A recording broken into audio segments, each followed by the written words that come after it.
సంపాదించిన మనీని హ్యాపీ మనీగా మార్చుకోవాలనుకుంటే విజువలైజేషన్ 2.0కి జాయిన్ అవ్వండి. నమస్తే వంశీకృష్ణ గారు. నమస్కారం madam. Every Sunday hand writing class మనం తీసుకుంటున్నాం. చాలా మంది పిల్లల మార్క్స్ హ్యాండ్ రైటింగ్ మీద డిపెండ్ అయి ఉంటాయి. ఎందుకు అంటే హ్యాండ్ రైటింగ్ని బట్టే కొన్నిసార్లు చూడకుండా కూడా మార్క్స్ వేసే సందర్భాలు ఉంటుంటాయి. ఎప్పుడైతే సబ్జెక్ట్ ఎంత బాగా వచ్చినా హ్యాండ్ రైటింగ్ బాగాలేదనుకోండి, మార్క్స్ కూడా తగ్గిస్తుంటున్నారు. ఇది కాంపిటేటివ్ ఎగ్జామ్స్లో అయితే చాలా ఎఫెక్ట్ని ఇస్తూ ఉంటుంది. హ్యాండ్ రైటింగ్ మేజర్ పాత్ర పోషిస్తుందని చెప్పుకోవచ్చు. ఎవరైతే స్టూడెంట్స్ మన ఎపిసోడ్స్ కంటిన్యూగా చూస్తూ ఉన్నారో గ్రాఫాలజీ, దీన్ని బట్టి కూడా మనం వాళ్ళ అంటే పర్సనాలిటీ కావచ్చు, వ్యక్తిత్వాన్ని కూడా మనం చెప్పే అవకాశం ఉంటుందని ఎప్పటికప్పుడు చెప్తూనే ఉంటుంటాం. ఈ సబ్జెక్ట్ చాలా మందికి తెలియకపోవచ్చు. ఎవరైతే హ్యాండ్ రైటింగ్ క్లాసెస్కి వస్తున్నారో వాళ్ళకి పూర్తి అనాలిసిస్ కావాలి అనుకున్నా, హ్యాండ్ రైటింగ్ మార్చుకోవాలి అనుకున్నా, మీరు ఇచ్చే టెక్నిక్స్ అండ్ దాంతోపాటు సిలబస్ ఏంటి? ఎస్ మేడం, యాక్చువల్గా మనం హ్యాండ్ రైటింగ్ క్లాస్ని ప్రతి సండే కూడా మనం కండక్ట్ చేస్తున్నాము. ఎవరికైనా ఆసక్తి ఉంటే స్క్రీన్ మీద కనబడే నెంబర్కి కాల్ చేస్తే మా టీం మీకు పూర్తి డీటెయిల్స్ ఇస్తుంది. అయితే యాక్చువల్గా మన సబ్జెక్ట్కి వస్తే మేడం, యాక్చువల్గా ఒక హ్యాండ్ రైటింగ్ బట్టి, ఒక పర్సన్ రాసిన హ్యాండ్ రైటింగ్ బట్టి ఆ పర్సన్ యొక్క పర్సనాలిటీ ఏందనేది మనం ఈజీగా అనాలిసిస్ చేయవచ్చు మేడం. అప్పట్లో మామూలుగా రెజ్యూమే చూసేవాళ్ళు. అంటే ఒక కంపెనీకి వెళ్ళినా లేకుంటే ఒక ఇన్స్టిట్యూట్కి వెళ్ళినా జాబ్ పర్పస్లో వెళ్తే ఆ రెజ్యూమే చూస్తే ఆటోమేటిక్గా వాళ్ళ హ్యాబిట్స్ ఏంటి, వాళ్ళు దేని గురించి ఎక్కువ వర్క్ చేస్తున్నారు, అట్లాంటి విషయాలు మొత్తం రెజ్యూమేలో చూసేవాళ్ళు. ఇప్పుడు జస్ట్ వాళ్ళ ఒక సిగ్నేచర్ పెట్టినా లేదంటే వాళ్ళ చేతనే ఏదైనా ఒకటి వాళ్ళ గురించి రాయమని చెప్పి ఆ హ్యాండ్ రైటింగ్ని తీసుకొని ఒకసారి అనాలిసిస్ చేస్తే వాళ్ళు ఆ వర్క్ చేయగలుగుతారా, ఏదైనా పని అప్పగిస్తే కన్సిస్టెన్సీగా ఉంటుందా, లేకుంటే మధ్యలో వదిలేసిపోతారా అనేది కూడా, అంటే కంప్లీట్గా ఒక పర్సన్ యొక్క పర్సనాలిటీని మనం అనాలిసిస్ చేయొచ్చు మేడం. దాన్నే గ్రాఫాలజీ అంటారు. అయితే ఈ గ్రాఫాలజీలో హ్యాండ్ రైటింగ్ చూసి వాళ్ళ పర్సనాలిటీని, వాళ్ళ మనస్తత్వం ఏదుందో మనం చెప్పగలుగుతాం. అయితే నెక్స్ట్ ఏంటంటే కొన్ని మిస్టేక్స్ ఉంటాయి దీంట్లో. అంటే ఈ గ్రాఫాలజీని ఎలా అనాలిసిస్ చేస్తామంటే, వాళ్ళు రాసిన హ్యాండ్ రైటింగ్ ఉంటుంది కదా, దాంట్లో కొన్ని షేప్స్, ప్రెజర్, స్లాంట్, వీటన్నిటిని బేస్ చేసుకొని మనం వాళ్ళ యొక్క పర్సనాలిటీని అనాలిసిస్ చేస్తామన్నమాట. అయితే ప్రతి ఒక్కరు కూడా కొన్ని మిస్టేక్స్ చేస్తారనమాట. అంటే బహుశా వాళ్ళకు చిన్నప్పటి నుంచి అలాంటి కరెక్షన్స్ ఎవరు చేయకపోవడం వల్లనో, లేకుంటే వాళ్ళు రాయడంలో కొంచెం అనాసక్తి ఉంటుంది, అంటే అంత ఇంట్రెస్ట్ ఉండరు కాబట్టి. సో అలాంటి వాళ్ళు కొన్ని మిస్టేక్స్ చేస్తుంటారు. ఆ మిస్టేక్స్ చేయడం ఏదైతే ఉంటుందో అది మైండ్ సెట్ మీద ఎఫెక్ట్ పడుతుంది. అందుకే నేను అంటాను, hand writing is not a hand writing, it is a brain writing. మనం చాలామంది అనుకుంటాము హ్యాండ్స్ రాయడానికి హ్యాండ్స్ రాస్తున్నాయని, కానీ మన బ్రెయిన్ ఇచ్చే సిగ్నల్స్ని హ్యాండ్స్ ద్వారా అక్కడ పేపర్ మీద ఇంప్లిమెంట్ చేస్తాం మనం. ఎందుకంటే హ్యాండ్స్ లేని వాళ్ళు కూడా రైటింగ్ రాయగలుగుతారు. అంటే చేతులు లేని వాళ్ళు కాళ్ళతోటి కూడా రాయగలుగుతారు. ఒకవేళ కాళ్ళు చేతులు రెండు లేని వాళ్ళు నోటితోటి కూడా రాస్తున్నారు. అంటే వాళ్ళు ఎక్కడి నుంచి వస్తున్నాయి ఆ సైన్స్ అంటే మన బ్రెయిన్ నుంచి వస్తున్నాయి. అంటే మీరు ఒక విషయం గుర్తుపెట్టుకోవాలి, హ్యాండ్ రైటింగ్ని మార్చుకుంటే మన మైండ్ సెట్ కూడా మార్చుకోవచ్చు. ముఖ్యంగా నేను ఒకటే చెప్తున్నాను, మీ మైండ్ సెట్ మార్చుకోవాలనుకున్నా, అంటే మీరు హ్యాండ్ రైటింగ్ మార్చుకుంటే ఖచ్చితంగా మీ మైండ్ సెట్ అనేది మారుతుంది. కాకపోతే మీ హ్యాండ్ రైటింగ్ మార్చుకోవాలనే ఆసక్తి ఫస్ట్ మీకు ఉండాలి, కాస్త ఓపిక కూడా ఉండాలి.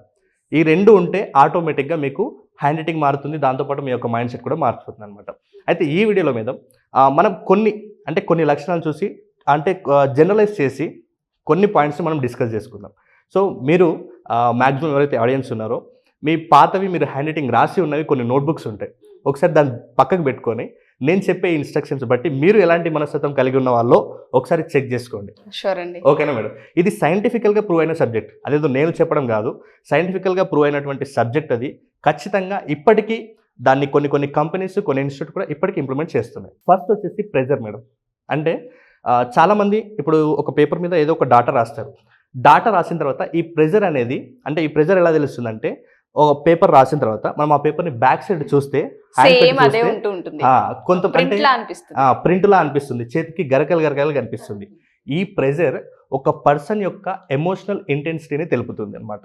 అంటే కొంతమంది, ఫర్ ఎగ్జాంపుల్, కొంతమంది రాసినప్పుడు అవతల ప్రింట్, అంటే ఆ అచ్చు ఏదైతే ఉందో అది చాలా తేలికగా పడుతుంది. ఇలాంటి పర్సన్స్ ఎమోషన్స్ని చాలా ఈజీగా కట్ చేస్తారనమాట. అంటే వాళ్ళని ఒక మాట ఎవరైనా అన్నారు అంటే ఏడ్చేస్తుంటారు, వాళ్ళకి కోపం తెప్పిస్తుంటే ఒక మాట అనేస్తుంటారు. అంటే వాళ్ళ ఎమోషన్స్ వాళ్ళ కంట్రోల్లో ఉండవు అనమాట. చాలా సెన్సిటివ్, గట్టిగా రాస్తూ ఉంటుంటారు పెన్ పెట్టి, మీరు అన్నట్టు ప్రెషర్ ఇచ్చి రాస్తుంటారు. అయితే మరీ ఎక్కువ కాకుండా లైట్ ప్రెషర్ తోటి రాస్తుంటారు. అలాంటి మనస్తత్వం, ఇలాంటి ఎమోషన్స్ కలిగి ఉంటారు. అంటే చాలా ఈజీ వేలో వాళ్ళ ఎమోషన్స్ని లాస్ అవుతుంటారు. అంటే ప్రతిదానికి ఏడుస్తుంటారు, చాలా సెన్సిటివ్ మైండ్ అనమాట. ఒకవేళ అదే ప్రెజర్ అనేది హై ప్రెజర్ ఉంటే, హెవీ ప్రెజర్ ఉంటే, కొంతమంది రాస్తే యువతలు రాస్తే అవతల కాదు, ఇంకా దాని అవతల పేపర్లో కూడా దాన్ని అచ్చుపడుతుంటుంది బ్యాక్ సైడ్. ఈ ప్రెజర్ అనేది బ్యాక్ సైడ్ చూడాలి, పేపర్ బ్యాక్ సైడ్. మనం హ్యాండ్ పెట్టి ఒకసారి ఇలా రబ్ చేసినట్లయితే మనకు ఆటోమేటిక్గా అర్థమవుతుంది. ఒకవేళ ఇదే హెవీ ప్రెజర్ ఉంటే ఈ హెవీ ప్రెజర్ రాసేవాళ్ళు వీళ్ళు వాళ్ళని హర్ట్ చేసినా లేకుంటే వాళ్ళని ఏమన్నా కొంత మాటలన్నా వీళ్ళు వ్యక్తుల్ని క్షమిస్తారు, అంటే పర్సన్ని క్షమిస్తారు, కానీ ఆ సిచ్యువేషన్ మాత్రం వాళ్ళ జీవితంలో మర్చిపోరు. అంటే ఖచ్చితంగా దాని ఎఫెక్ట్ అనేది వాళ్ళ మీద ఉంటుందన్నమాట హెవీ ప్రెజర్ రాసే వాళ్ళది. అదే ఒకవేళ మీడియం ప్రెజర్ రాస్తారు కొంతమంది, అంటే మరీ ఎక్కువగా ఉండదు అలానే మరీ లైట్గా కూడా ఉండదు. ఆ మీడియం ప్రెజర్ రాసేవాళ్ళు వీళ్ళు ఎమోషన్స్ని అంత లూజ్గా కట్ చేయరు, అలాగని ఇలా మనస్తత్వంలో బలమైన ఎమోషన్స్ కూడా పెట్టుకోరు. వీళ్ళు సిచ్యువేషన్కి తగ్గట్టు, అంటే కొంతమంది ఉంటారు ఏడవలసిన ప్లేస్ నవ్వుతూ, నవ్వాల్సిన ప్లేస్ ఏడుస్తూ, అలా ఎమోషన్స్ అనేది బ్యాలెన్స్ చేసుకోకుండా ఉంటారు. అంటే కొంతమంది అలా లైట్ ప్రెజర్. కానీ ఈ మీడియం ప్రెజర్ వాళ్ళు ఆ రెండింటిని ఈజీగా హ్యాండిల్ చేస్తారనమాట.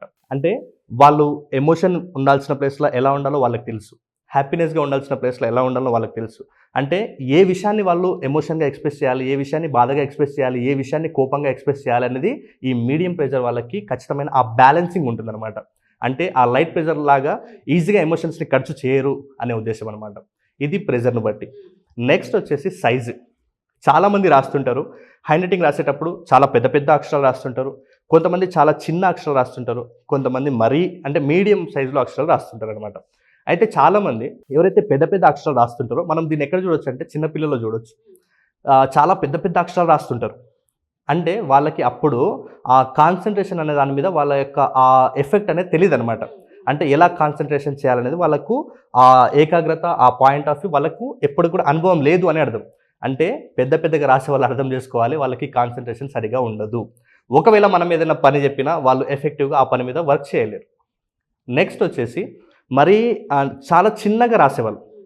అంటే ఇంకొకటి మేడం, ఈ ఎవరైతే పెద్ద పెద్ద అక్షరాలు రాస్తుంటారో వీళ్ళు ఎక్స్ట్రావర్డ్స్ అనమాట. ఫర్ ఎగ్జాంపుల్ ఈ పెద్ద పెద్ద అక్షరాలు రాసే వాళ్ళని ఇంట్లో కూర్చొని లేకుంటే ఇండోర్ గేమ్స్ ఆడమని, ఏదైనా జాబ్ ఇచ్చినా లేకుంటే ఏదైనా పని ఆటలు ఆడండి, ఇండోర్ గేమ్స్ ఆడండి అని చెప్తే వీళ్ళు చేయలేరు. వీళ్ళు ఎక్స్టర్నల్స్ కదా, అంటే వీళ్ళు ఇంటర్నల్గా ఏ పని చేయలేరు. ఎక్స్టర్నల్గా వాళ్ళకి పనులు అప్పగించవచ్చు, బయటికి వెళ్ళి కూరగాయలు తీసుకురా, లేకుంటే బయటికి వెళ్ళి వాళ్ళని కలిసేసిరా, వీళ్ళకి కొంత అమౌంట్ ఇచ్చేది ఉంది మనం ఇచ్చేసిరా. అంటే వీళ్ళు ఎక్స్ట్రావర్డ్స్ అనమాట. ఎవరైతే పెద్ద పెద్ద అక్షరాలు రాస్తారో వీళ్ళు బయట పనులు ఎక్కువ చేస్తారు. నెక్స్ట్ వచ్చేసి చాలా చిన్నగా రాస్తుంటారు కదా, ఈ చిన్నగా రాసే వాళ్ళు వీళ్ళు వాళ్ళకి ఆపోజిట్ ఉంటారు అనమాట. ఏదైనా సరే ఇంట్లోనే, అంటే వీళ్ళకి ఒక ఆఫీస్ వర్క్ ఇస్తే ఓకే బాగా చేస్తారు, కానీ వీళ్ళకి మళ్ళీ బయటికి వెళ్ళి పని చేసుకురా అంటే చేసుకోలేరు. అంటే అంత ఎఫెక్టివ్గా చేయలేరు, చేస్తారు కానీ అంత ఎఫెక్టివ్గా ఉండదు. వీళ్ళకి ఇండోర్ గేమ్స్ అనేది బాగా ఇష్టం, వాళ్ళకి అవుట్డోర్ గేమ్స్ ఇష్టం అయితే వీళ్ళకి ఇండోర్ గేమ్స్ ఇష్టం అయితే. మరి మీడియం సైజ్ రాసే వాళ్ళు ఎవరైతే ఉంటారో వీళ్ళు రెండింటిని బ్యాలెన్స్ చేస్తారు.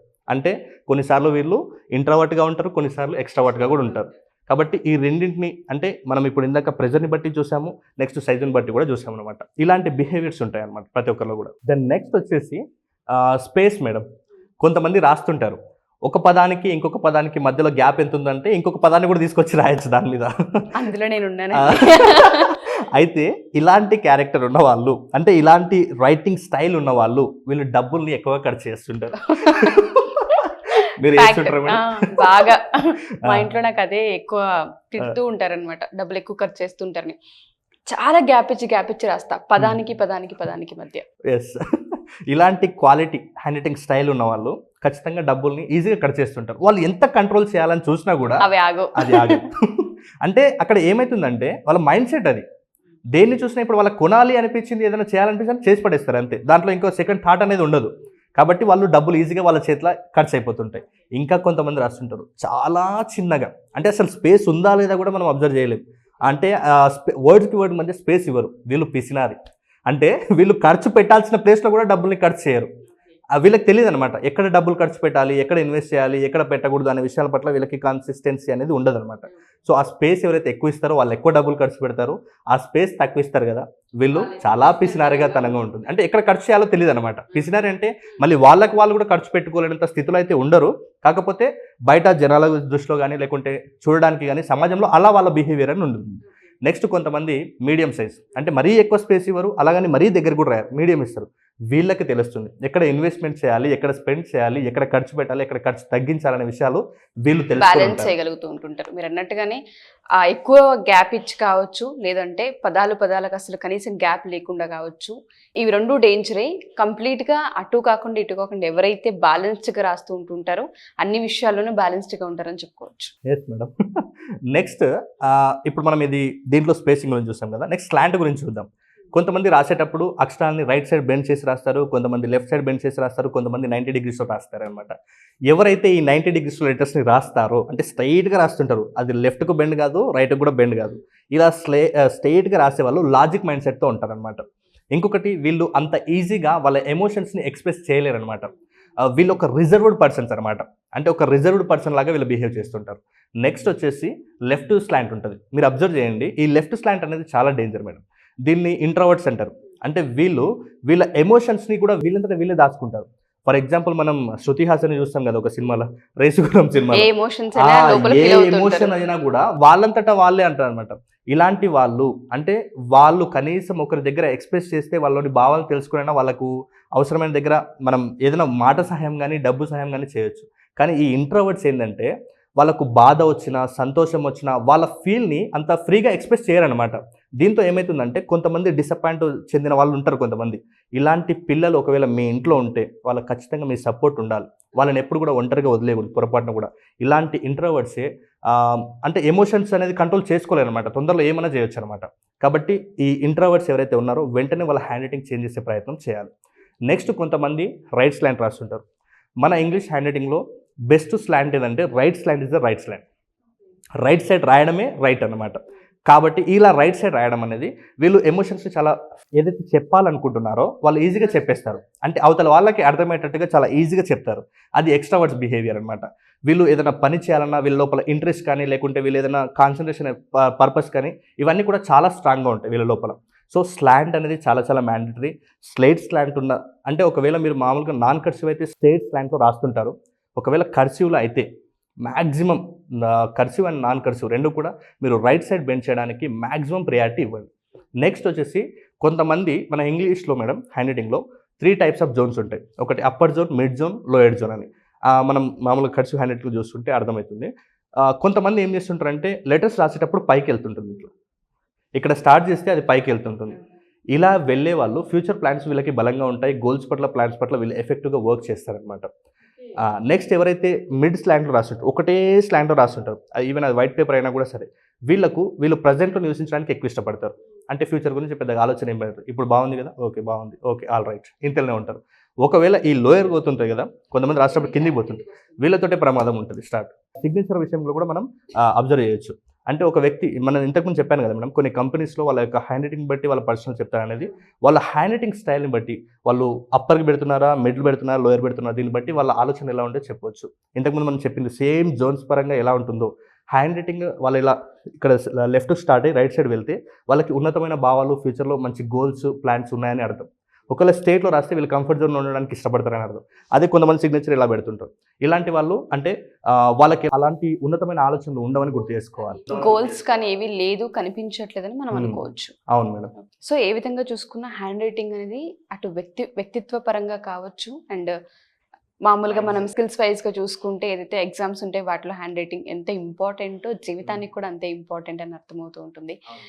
ఎవరైనా సరే మన ఈ ఎపిసోడ్ చూసిన తర్వాత హ్యాండ్ రైటింగ్ని మార్చుకోవాలనుకునే వాళ్ళు చాలామంది ఉంటుంటారు. దీనివల్ల పర్సనల్గా దెబ్బతింటున్నాము, అండ్ దాంతోపాటు కెరియర్ వైజ్లో చూసుకుంటే ఏదైతే హ్యాండ్ రైటింగ్ వల్ల కూడా మార్క్స్ పోయిన సందర్భాలు ఉన్నాయి, అది ఎడ్యుకేషనల్ సిస్టంలో మాట్లాడుతూ ఉంటుంటారు. అలా ఎవరైనా మార్చుకోవాలనుకునే వాళ్ళు మన క్లాస్కి అటెండ్ అవ్వచ్చు. అవును మేడం. అంటే మనం ఇంతకుముందు కూడా ఒక వీడియో చేస్తాం అసలు హ్యాండ్ రైటింగ్ చెడిపోవడానికి ఒక 5 రీజన్స్ ఏంటనేది. సో మనము మన హ్యాండ్ రైటింగ్ వర్క్షాప్లో ఏదైతే చేస్తామో ఆ 5 ఏదైతే వాళ్ళ హ్యాండ్ రైటింగ్ చెడిపోతుందో ఫస్ట్ దాని మీదనే మనం వర్క్ ఆన్ చేస్తాం అనమాట. అంటే ప్రతి ఒక్కరికి కూడా ఎవ్రీ సండే మన క్లాసెస్ ఉంటుంది. 10:30 నుంచి 4:30 వరకు ఉంటుంది. ఆసక్తి కలిగిన వాళ్ళు వెంటనే మీ హ్యాండ్ రైటింగ్ మార్చుకుంటే మీ మైండ్ సెట్ మారుతుంది. నేను ఇందాకే ఒక కొటేషన్ చూస్తున్నాను, దేవుడు నీ తలరాతను మార్చే శక్తి నీకు ఇవ్వలేదేమో కానీ నీ హ్యాండ్ రైటింగ్ మార్చుకుంటే నీ తలరాతను మార్చుకునే శక్తి నీకు ఉంటుంది.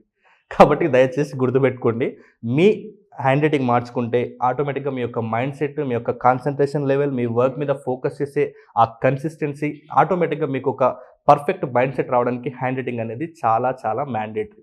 సో జూలై 16th క్లాస్ అసలు ఏ విధంగా ఉండబోతుంది, మెమరీ పవర్ అండ్ దాంతోపాటు స్పీడ్ రీడింగ్ అని కూడా మనం పదే పదే చెప్తూ ఉన్నాము. ఎస్పెషల్లీ హ్యాండ్ రైటింగ్ అయితే ఎవ్రీ సండే తీసుకుంటున్నారు కాబట్టి సో అది చాలామంది జనాలకి తెలిసిపోయిందని చెప్పుకోవచ్చు. ఈ 16th ఈ 10 days అసలు ఏ విధంగా ట్రావెల్ చేయబోతున్నారు, ఏ సిలబస్ని కవర్ చేయబోతుంది? ఎస్ మేడం, హ్యాండ్ రైటింగ్ క్లాస్ అయితే మనందరికి తెలిసిందే, ప్రతి సండే కూడా ఉంటుంది. అంటే మార్నింగ్ 10:30 నుంచి ఈవినింగ్ 4:30 వరకు ఉంటుంది. అక్కడ మీకు cursive non cursive 2 types of hand writings కూడా నేను అక్కడ నేర్పిస్తాను. మీకు ఎవరికైనా ఇంట్రెస్ట్ ఉంటే ఆ స్క్రీన్ మీద కనబడే నెంబర్కి కాల్ చేస్తే మా టీం మీకు పూర్తి డీటెయిల్స్ అందిస్తుంది. నెక్స్ట్ వచ్చేసి ఈ జూలై 16th నుంచి మన క్లాస్ అనేది స్టార్ట్ అవబోతుంది మేడం. ఈ క్లాస్లో మెమరీ స్కిల్స్, దాంతోపాటు స్పీడ్ రీడింగ్ స్కిల్స్ నేర్పిస్తాను. దాంతోపాటు కొన్ని పర్సనాలిటీ స్కిల్స్ కూడా ఈ బ్యాచ్లో కొత్తగా యాడ్ చేస్తున్నాను మేడం. అంటే కొంతమందికి స్టేజ్ మీద మాట్లాడాలంటే భయం, కొంతమందికి ఫ్రెండ్స్ దగ్గర మాట్లాడాలంటే భయం, టీచర్ని ఏదైనా అడగాలంటే కూడా మొహమాటం ఉంటుంది. సో అలాంటి వాళ్ళ గురించి నేను దీన్ని కూడా స్పెషల్గా యాడ్ చేయడం జరిగింది. అయితే ఓవరాల్గా మెమరీలో 20 బేసిక్ కాన్సెప్ట్స్ నేను నేర్పిస్తాను మేడం.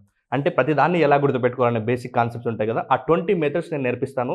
మీకు ఆ 20 మెథడ్స్ ఎలా హెల్ప్ అవుతుందంటే ఆ 1 ఇయర్ అకాడమిక్ ఇయర్ మొత్తం కూడా మీకు అదొక స్టడీ మాన్యువల్ లాగా యూజ్ అవుతుంది.